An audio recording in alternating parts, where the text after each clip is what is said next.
You do not care about children being blown to bits at all when America's doing it or when Israel is doing it. You only care about it as a talking point.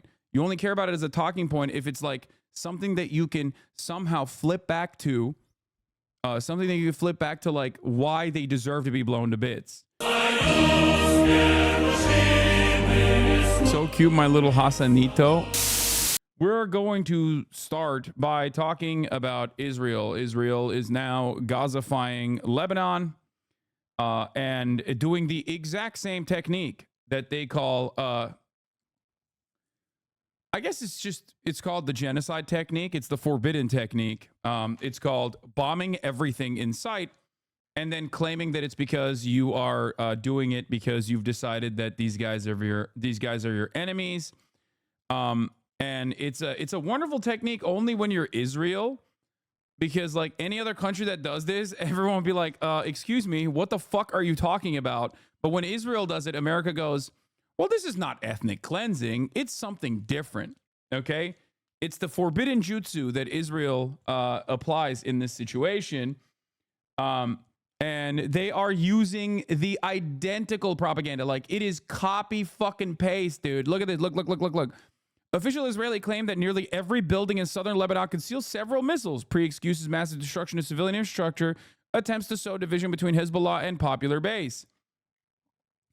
Israel is now deploying the same war propaganda campaign it did in Gaza to justify their crimes. Starting with Lebanon doesn't exist, every Lebanese is Hezbollah, to schools and hospitals portrayed as military bases. Yeah. So yeah, they are doing domain expansion and forbidden jutsu. Okay, when they pull that together, it's a very deadly combination. Obviously, they've been doing this forbidden technique called genocide on Gaza, but now they've expanded it into Lebanon, and it's so crazy because like the technique is always the same. It's always the same. They literally just are like, we have no other option. We just have to kill every single fucking person. We have to kill as many people as possible. Sorry, we have to destroy, we have to reduce entire city blocks to rubble. What can you do? And it's crazy because like American media does go along with it. Israel also has plans for northern Gaza. One of the plans that Israel has had for northern Gaza, also called ethnic displacement, which for those of you who are uninitiated, maybe you don't know this, is another term for genocide, okay? Mass displacement of an entire population from their ancestral homelands is genocide. That's what it's called, okay? It's ethnic displacement, mass ethnic displacement. And yet when Israel does it, the Associated Press is like, Israel wants to mobilize the Gazan population away from Gaza City with no return date. And it's like, yeah, dude, you used a lot of fucking words to say genocide, okay? You used so many words to just say exactly what we know, which is genocide. It is mass displacement of people. That's what you're doing, okay? Israel Minister of Diaspora also doing the Lebanon is not even a real country, actually, arguments. Like, this is identical. I feel like we're back in like October 10. Okay? We're doing October 10 shit. We're doing October 10 shit again, but this time for Lebanon, which is a whole ass separate sovereign nation. It's not even a fucking nation that Israel currently is a belligerent occupier of. They also have obviously called this famously escalation through de-escalation, which is like literally fucking George Orwell shit. Okay? I know all these dummies love 1984 or claim that they've read 1984. Okay? But this is straight up like peace through strength, de-escalation by doing escalation. All of this stuff is, yeah, war is peace. It's just double speak. It's completely ridiculous. It's like comical the way that they are pulling this shit off, but it doesn't even matter. Okay? Oh shit. It does not even fucking matter.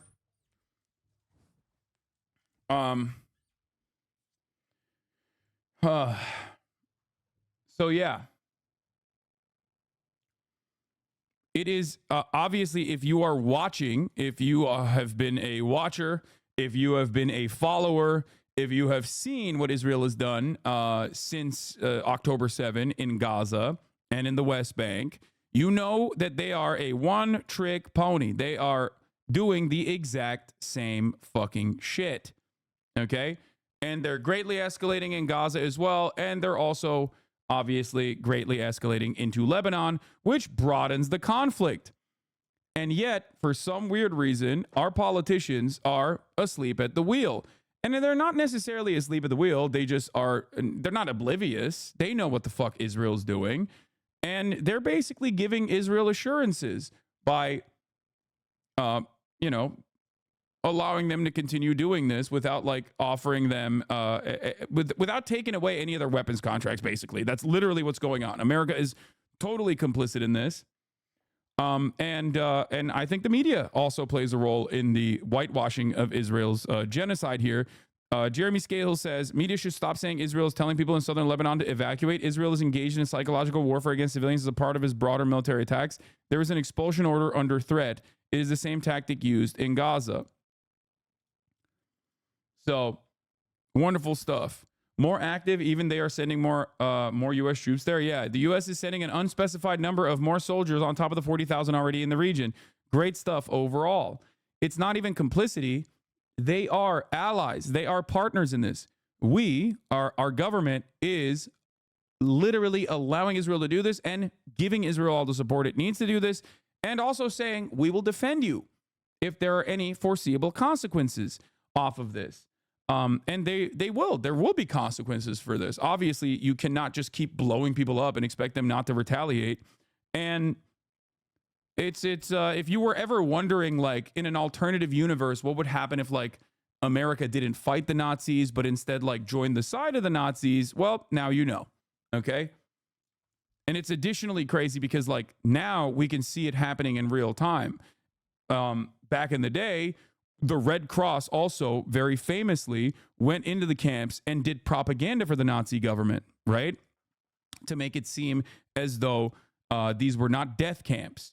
There's a very famous instance of this. People that were sent to these death camps did not know that they were being sent to death camps. They thought that these were concentration camps. But because there wasn't real-time evidence as to what was actually going on, with the exception of like the people that were living in the villages, and even then that is disputed, but people fucking knew what was going on, obviously, right? But like with the exception of people that were like directly there in the surrounding areas, like information could be kept quiet. You can't really do that in the modern day and age. And yet people know, and people now can also basically operate like they are a German villager, a German townsfolk that is living right next to a fucking concentration camp. They can see it, and they have full knowledge over what's going on, and they can still turn a blind eye to it. Okay?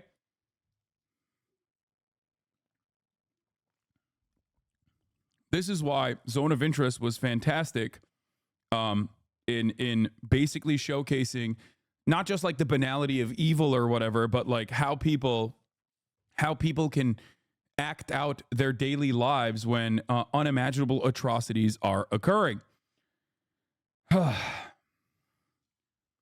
So, you know, wonderful stuff happening. The pure depravity, the inhumanity in full display. And yeah, if you ever wondered like how this could happen, if you ever wondered how people could be complicit in the face of such glaringly obvious displays of inhumanity, okay, in the most obvious case of an ethnic cleansing campaign being conducted in front of your eyes, if you were ever wondering like how the fucking random German baker or the random German accountant was smelling the fucking ashes and having the ashes fall on them next to a goddamn concentration camp and still maintain their daily activities and still live their fucking lives as though, you know, nothing is different.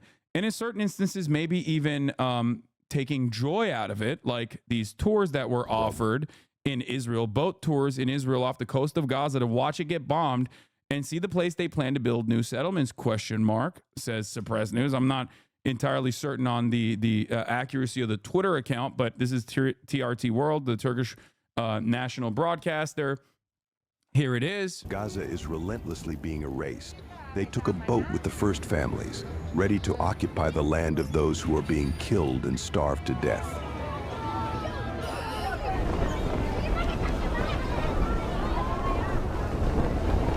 Most empathetic Israelis, dog, I need you to understand something here, okay? This already happened in previous incursions. These special operations called mowing the lawn by the Israeli government, okay? Death camp tourism is an actual thing that happens in Israel. I've talked about the depravity of certain far-right elements, ultra-nationalist elements within Israeli society when I talked about Siderot cinema, okay? On the hilltops of Siderot, people would put couches up and watch Gaza explode in flame. Okay? This is not a new thing that is happening. Yes, it is called Siderot cinema. These were people in Israeli society that took great pleasure in watching Gaza burn, okay? So it is not shocking to me. It is not shocking to me that they have upgraded their tourism in this to this degree.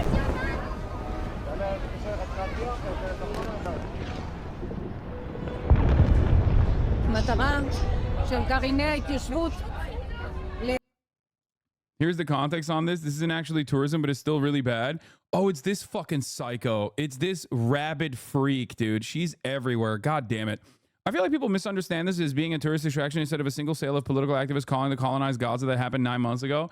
Yeah, I mean, good luck explaining this. I know that these are the furthest right-wing elements, okay? I know.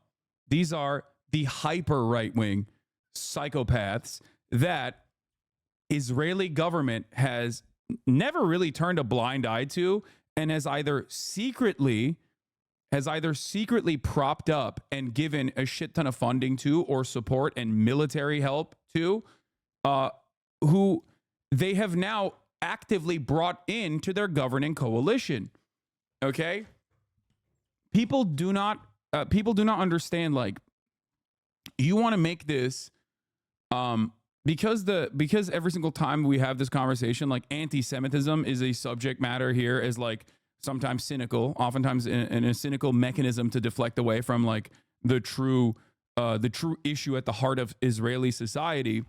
And what I try to, I guess, explain to you, if you are living in the Western world, right, is we are experiencing a similar thing in the United States of America. We are experiencing a similar thing with the AfD in Germany, a similar thing with Le Pen's rise to power in France, a similar thing with the Reform Party and Nigel Farage in the UK. Okay?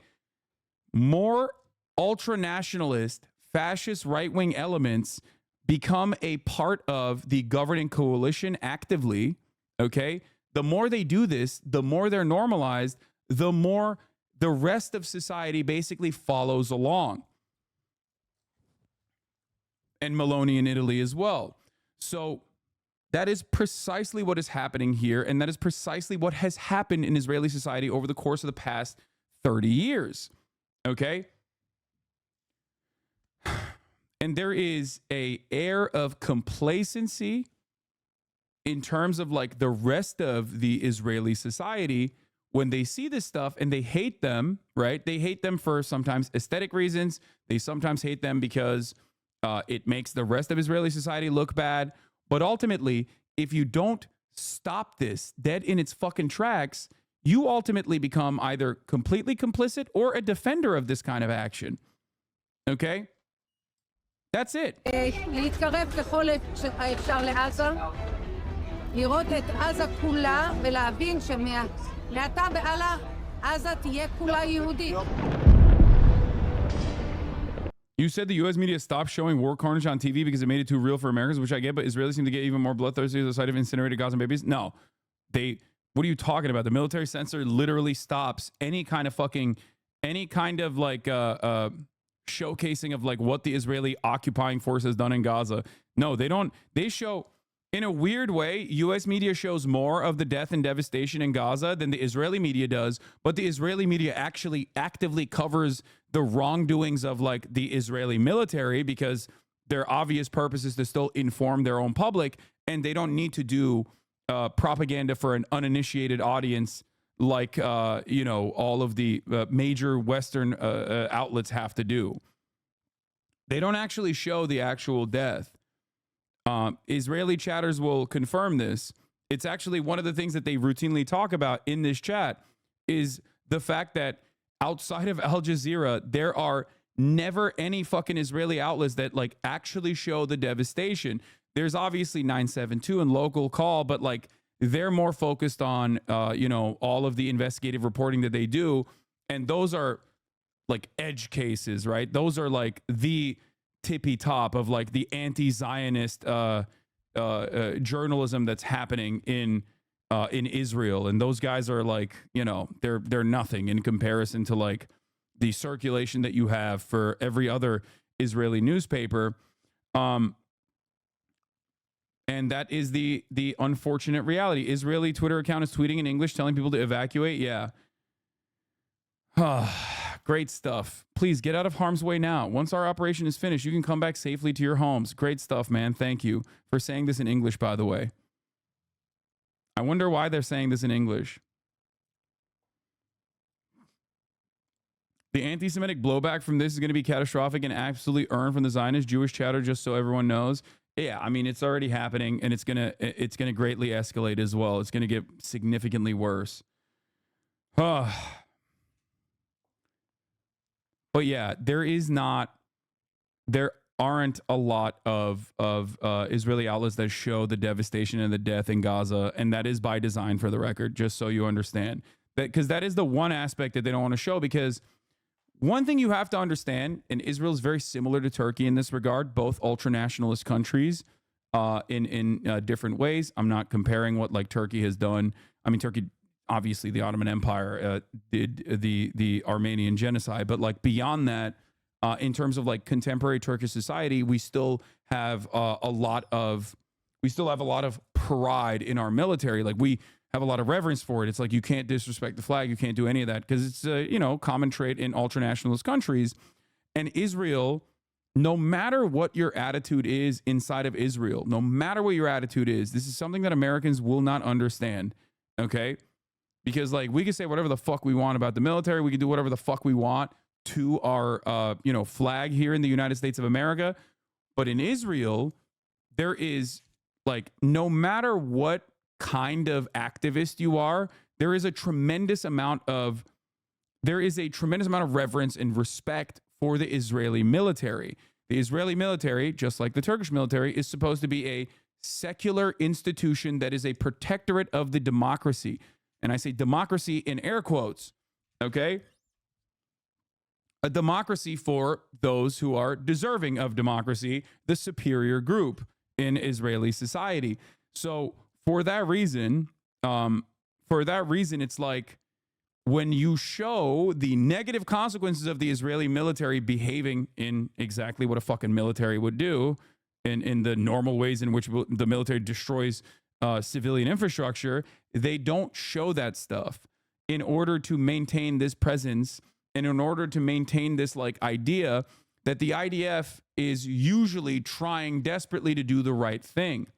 Okay, so internally in Israeli society, you rarely ever see the death and destruction inside of Gaza.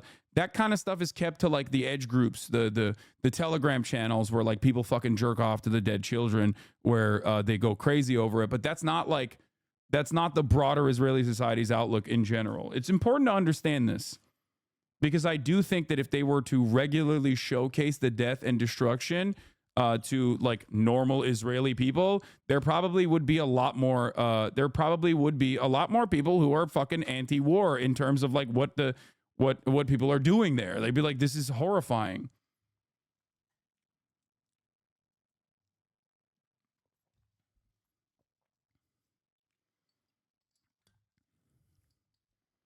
That's why they are hermetically sealed from Palestinian communities. Yes. One of the greatest one of the greatest threats. There's two really big threats to the future of Israel.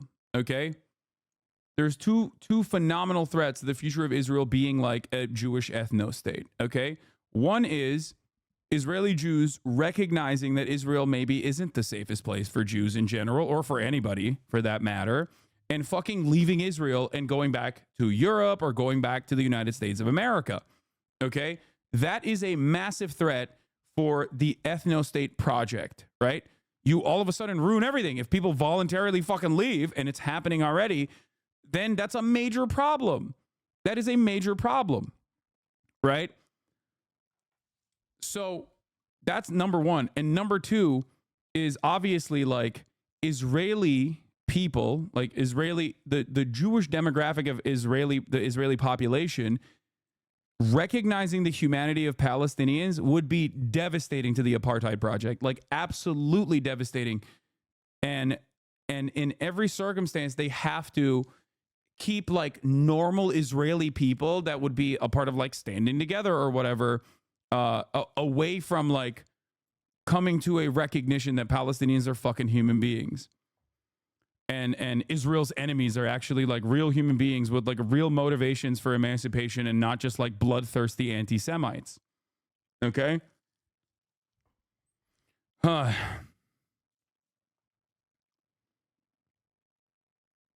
the apartheid only ends when it gets too expensive, right? Yes, if you incur social and political penalties for maintaining an apartheid and you become a social pariah on the global stage, which Israel is bouldering towards and has become, especially in the Western world, in Western Europe especially, then that becomes a massive problem. It becomes too consequential. You live in Tata land, Hassan? You mean La La land? Hundaman, oh, the poor things. They just engage in death and carnage because they're brainwashed to be a colonial, genocidal cunts. Wait, what?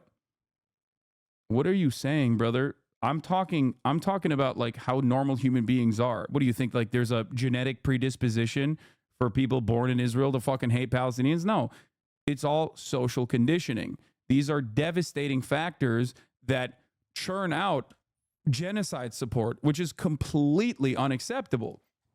But when I'm actually describing the way in which this cycle of misinformation and dehumanization is fostered and grows in Israeli society, you arrive at I'm trying to help people understand, like, you know, these people that we're watching, okay, these fucking rabid freaks are now becoming more prominent in Israeli society. They are over the course of like especially the past 30 years, as Israel has escalated its settlements, as Israel has escalated its violence, and its in a stranglehold over the Palestinian population, these kinds of attitudes become more commonplace.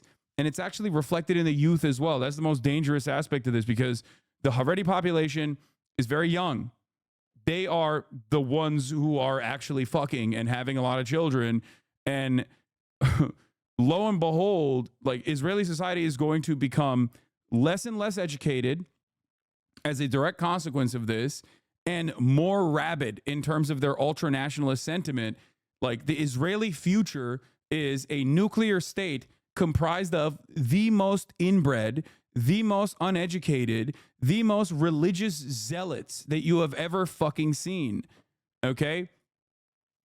That is precisely what they are headed towards, and that's already happening. And the fact that like no one is looking at this and going, well, you have to fucking put an end to this. You have to stop this. It's more than not showing the death. They show the opposite. This happens in Gaza too, but I shit you not a day or two after the pager sabotage, one or more of our media channels uploaded a mini doc with the title like "The Lebanese Who Are in Support of Israel's Operation in Lebanon." Yeah. Darzex is Israeli chatter as well. So this is something that you see. They are manufacturing consent in an entirely different way.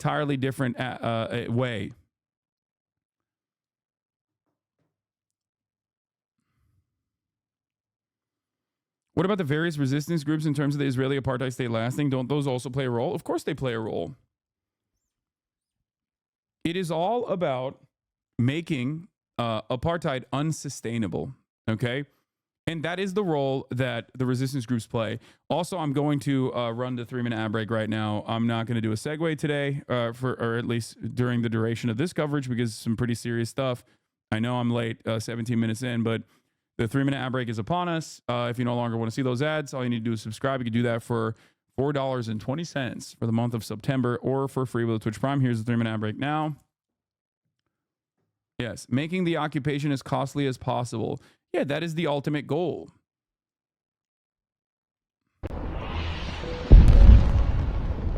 בעזרת השם, עם ישראל ינצח, ונזכה לבנות ולראות בשוב השם.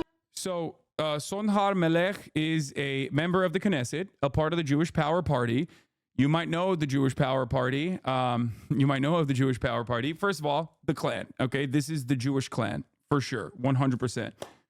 Now imagine if like open and active clans members that say that they are a part of the White Power Party or the clan were actively playing a role in the Israeli government.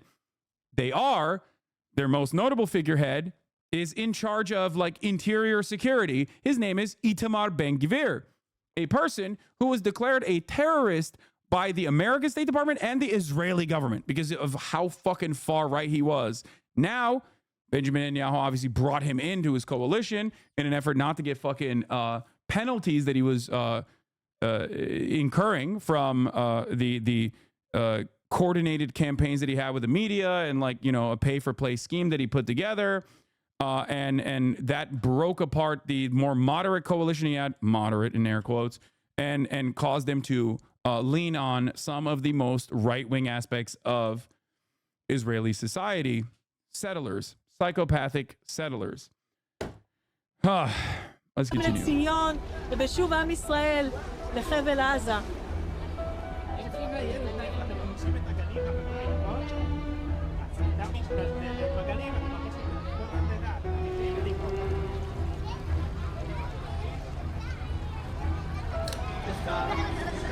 תראה, הנה עזה, עברנו את הכביש.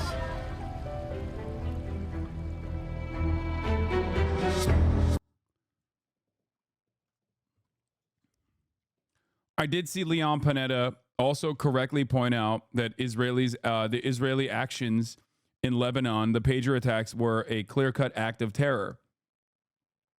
IDF is live in English to justify today's Lebanese bombing. Yes, we are now going to talk about today's bombings in Lebanon. Israel has killed 356 people so far in Lebanon, the majority women and children, an identical situation to what happened in Gaza. And what is going on in Gaza? They are now moving into the Lebanese portion of their full-scale war, and they're doing the exact same fucking things in Lebanon as they did in Gaza. First, they blow up all aspects of civil society.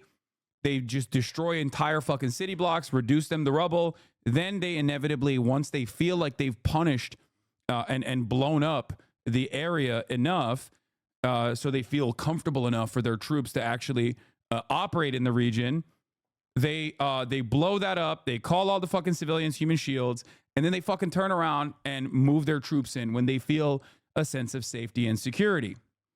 Okay, here is Daniel Hagari. The IDF makes vast efforts not to hit civilians and make every effort to mitigate harm to civilians during operational activity. Regarding the high number of casualties, everyone is a tragedy in Lebanon. Among those killed were a large number of Hezbollah terrorists who were next to the weapons that we targeted. Israel is facing threats on all fronts and continuing to act against them in defense for the people of Israel. We have many other missions to carry out. We have to bring back home all our hostages that are held in brutal conditions by Hamas. We have to bring them back home in all means. We have to continue dismantling Hamas capabilities in Gaza. And we have to bring security to every Israeli citizen in the north and in the south. Questions, please. 2 questions from AP. The first, Israel has been battling Hamas for nearly a year, and it still hasn't realized all of its goals in Gaza. Are we looking at the possibility of months of fighting in Lebanon as well? Second question is the army prepared for a ground invasion now? And if the order comes, how quickly could ground forces move in?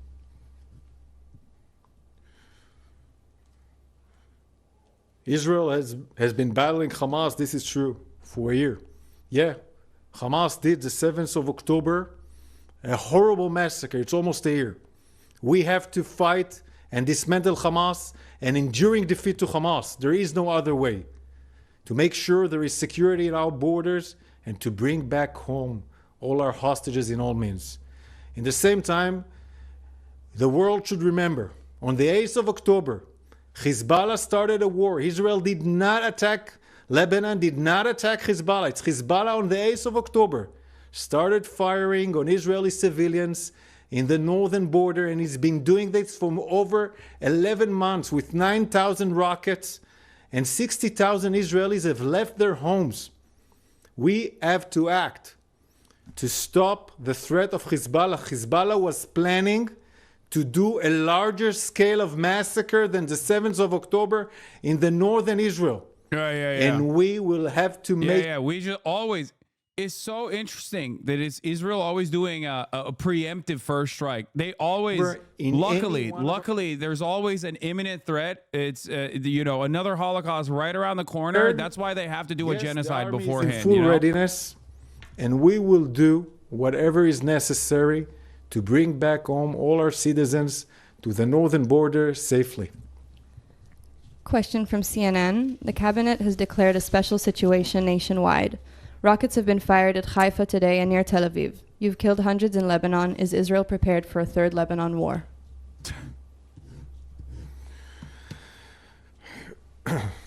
The special situation that was declared by the government allows us to do different kind of things in the home fronts. We still haven't changed the policy yet. And we are looking and observing the situation continuously all along the day, and we will do that also tomorrow. We have to make sure that we provide safety for our citizens, and we will do that also in attack and in defense as well. And then we have to say that the resilience of Israelis is what gives us a lot of power in the IDF to keep on doing attack and defense and doing all this war for many, many months. The resilience of the Israelis is strong, and we are ready to face whatever it needs for the future.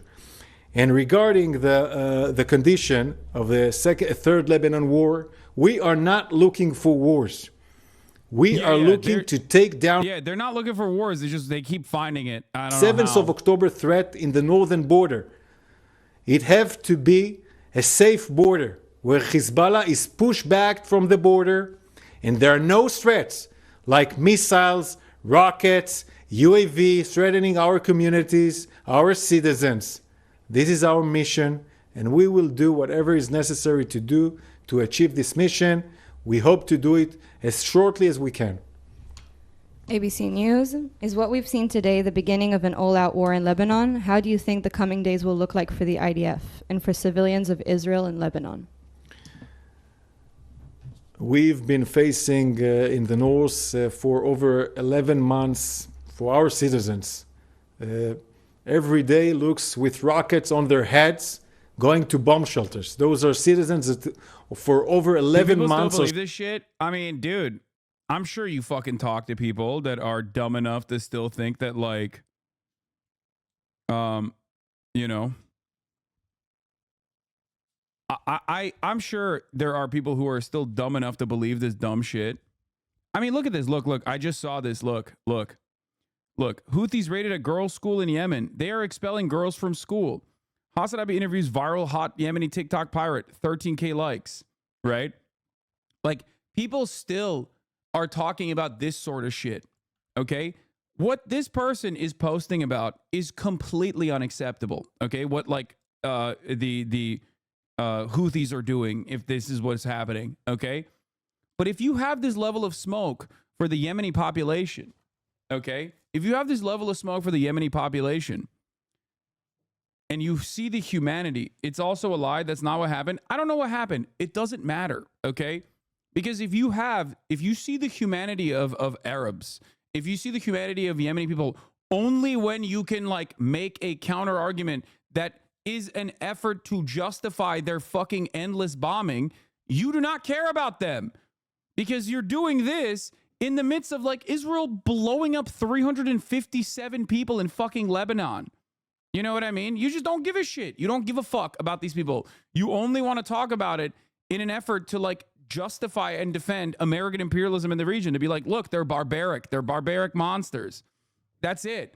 It's the same principle behind how the media immediately launched an offensive campaign against Joe Biden when he pulled out of Afghanistan, to be like, oh, well, look at the green zone. Look at how beautiful the Afghan women and their living conditions were in Afghanistan until the Taliban took over.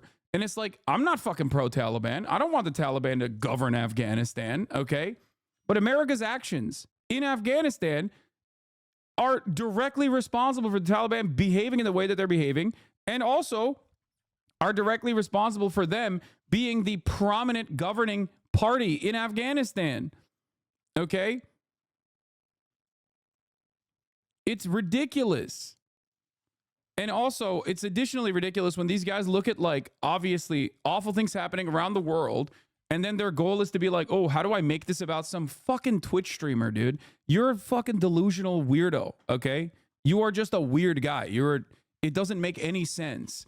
Like, there's never a moment where I look at a situation, an ongoing atrocity that I'm covering, and go, how can I make this about my perceived enemies? You know what I mean? Or even worse, because, like, that guy randomly just hates me because some fucking YouTuber he likes hates me. You know what I mean? Engagement farming of this degree in the midst of an ongoing fucking genocide is psychotic. And I think it's probably because there's a level of Islamophobia attached to it. And that's another way to, like, repeat these Islamophobic sentiments. It gives them permission to behave like this. That's it.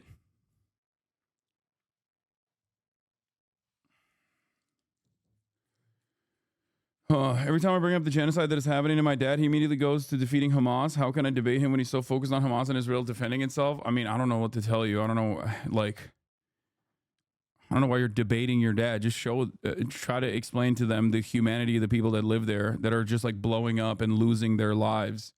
And that could help. It blows my mind how obvious the point that you're making is real, and still these people try to justify their bullshit and hatred. What a shitty society we have. It is impossible to overcome that level of social conditioning. This is post-war on terror, post-9/11 mania running rampant through American society once again. It's a very comfortable skin that a lot of people immediately snuck back into. That's all it is, okay? That's all it is. You do not care about children being blown to bits at all when America's doing it or when Israel is doing it. You only care about it as a talking point. You only care about it as a talking point if it's like something that you can somehow flip back to, like why they deserve to be blown to bits. That's what this is. Okay? Please, no way people are still supporting it. Yes, they are. Of course they're supporting it. They are not invested in the truth at all. This is how reactionary attitudes fester in society. Okay? And especially in this situation, a lot of people are just like far removed from seeing the humanity and have only seen the inhumanity. Their only interaction with Arabs, with Muslim people as a whole, is through the lens of them being barbaric monsters who are backwards, who deserve to be blown up by Americans, who deserve to be blown up by military. So if that's all you know, okay, if that's all you have encountered your entire life, and you live in fucking bumfuck nowhere in Iowa, Ohio, wherever the fuck, right? Of course you're going to be like, yeah, the media is telling me that these are Hezbollah scary terrorist guys, and I guess they deserve to be blown to fucking bits because our most moral military ally, Israel, the most moral democracy, the only democracy in the world, is blowing them up, and they wouldn't do anything wrong.